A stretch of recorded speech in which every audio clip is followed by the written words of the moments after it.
Hey, Mr. Leong again, and I'm going to go over topic 1.4, representing a categorical variable with graphs. All right, so the three learning objectives are to represent categorical data graphically. So we used tables in the last video, and we're going to use a bunch of different graphs in this one. Describe categorical data that's been represented graphically, and then compare multiple sets of categorical data.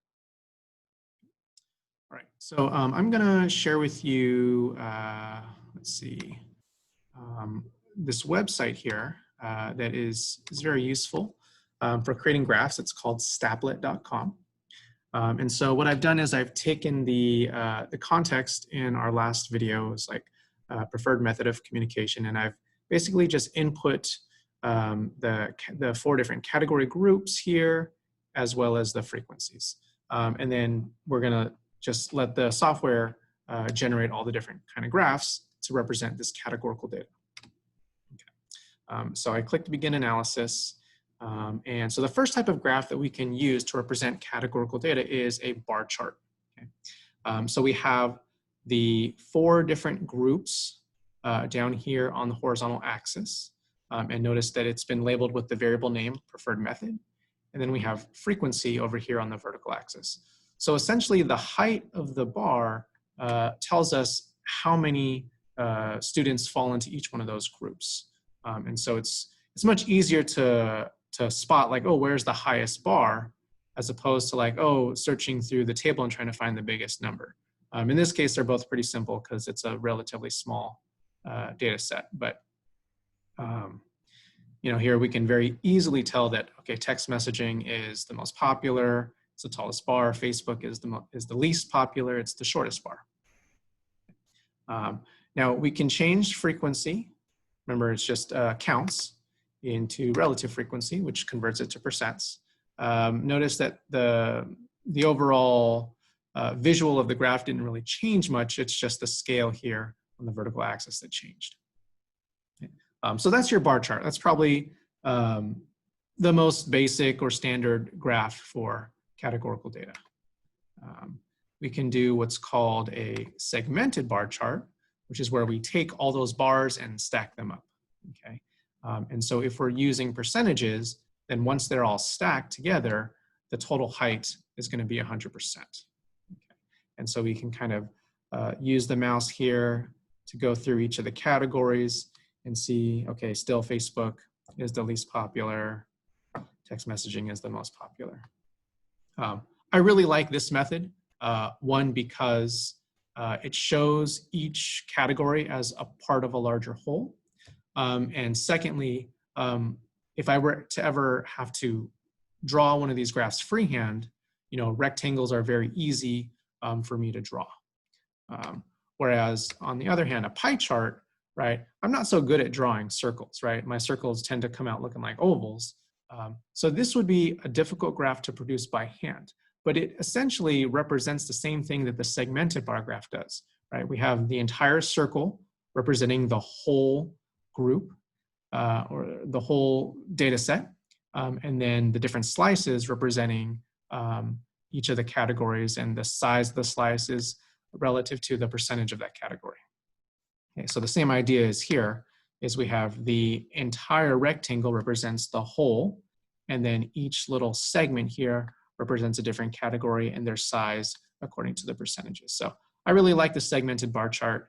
You know, just a regular bar chart is quick and easy to do. One thing I want to point out is that you need to leave a little gap or space in between the bars of the categories.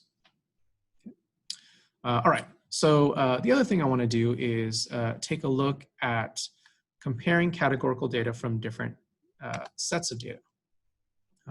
And so I've created this, you know, hypothetical data set of two types of individuals, teens and adults. So these are the two groups that I want to compare. And we're going to look at the variable coffee preference, right? There's a lot of coffee chains out there. Which ones do people like the most? And so you've got your Starbucks, your Peet's, your Dunkin', your Dutch Bros, home brewed, and you know, some people just don't drink coffee. Okay. So just looking at this frequency table, and I called it frequency because these numbers are counts, it's really hard for me to make comparisons. I can see that the counts in the teen group are mostly higher than the counts in the adult group. So should I conclude that teens overall prefer these coffee chains or have these coffee preferences, that their preferences are higher than adults just because their counts are higher? I think that would be the wrong conclusion to make. Something we have to recognize is that there's way more teens that have been sampled than adults. If we were to add up these, it would be a lot bigger total than if we added up all the counts for adults. So this is something I brought up in a previous video. If the sample sizes aren't equal, then comparing counts is really a bad idea. All right, so let's see what kind of graphs we can make. So let's start with just a side-by-side bar chart, and then let's just show frequency or counts, right? So if I just made a graph of the counts, right, all the bars for adults would be really, really short, and all the bars for teens would be really, really tall, right? And that doesn't really have anything to do with coffee preference. It has everything to do with just the sheer number of students, or sorry, the sheer number of teens that were sampled. Okay, so I couldn't really make any solid conclusions based on comparing these two bar graphs. Now, if I scaled things down to proportions or percentages, that would be relative frequency, right? Now I can start making some claims or conclusions, right? You know, I can see if we look at the blue bar, I can say that, you know, teens have a slightly higher preference for Starbucks than adults. But then for Pete's, it looks like adults have a much higher preference for that. Teens is about 3% and adults is about 18%, right? So that's what, 6 times more preferred by adults than teens. And then it switches again for Dunkin'. Teens are much more likely to prefer Dunkin' Donuts than adults, 27 to 5%, right? So that's more than a 5 times increase in the preference. Dutch Bros, much more preferred by teens and adults. Home brewed, much more preferred by adults and teens. And then don't drink coffee, adults are much more likely in this sample to not drink coffee. Okay. So when it comes to comparing, you never want to use counts, right? Because there's always the possibility, and it's generally the case, that the two groups aren't the same size. So you always want to be comparing proportions or percentages because they're both groups are scaled to 100% total. All right, so now let's take a look at the segmented bar graph, right? So this just takes all the different bars and stacks them up so that each stack stops at 100%. We would make the same conclusions here as we did in the previous graph, right? Teens are more likely to prefer Starbucks versus adults, not by a whole lot. Definitely, adults are more likely to prefer Pete's. Teens are more likely to prefer Dunkin' Donuts. Teens are more likely to prefer Dutch Bros. Right, so I'm not going to repeat all the conclusions. You can just compare the size of each colored segment to see which group has the higher preference there. Now, this doesn't make pie charts, but you know, a pie chart is equivalent to the segmented bar, except it's circles and slices instead of rectangles and segments. Okay, so the last graph that we want to look at is called the Mosaic Plot. And so what this does is it takes the segmented bars, right? And here you see that the total height is the same because each group maxes out at 100% total, but then the widths of the bars are the same too.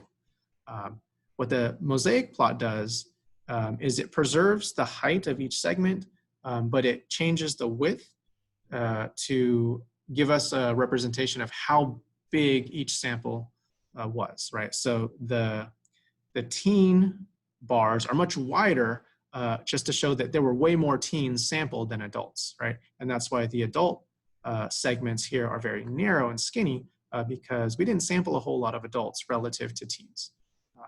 So that's really the only difference between the Mosaic Plot and the segmented bar. The segmented bar is going to keep the widths the same so that you can really just focus on the percentages. And then the Mosaic plot will change the width of the bars to let you know which group had more data in it. There was much more data collected from teens than adults.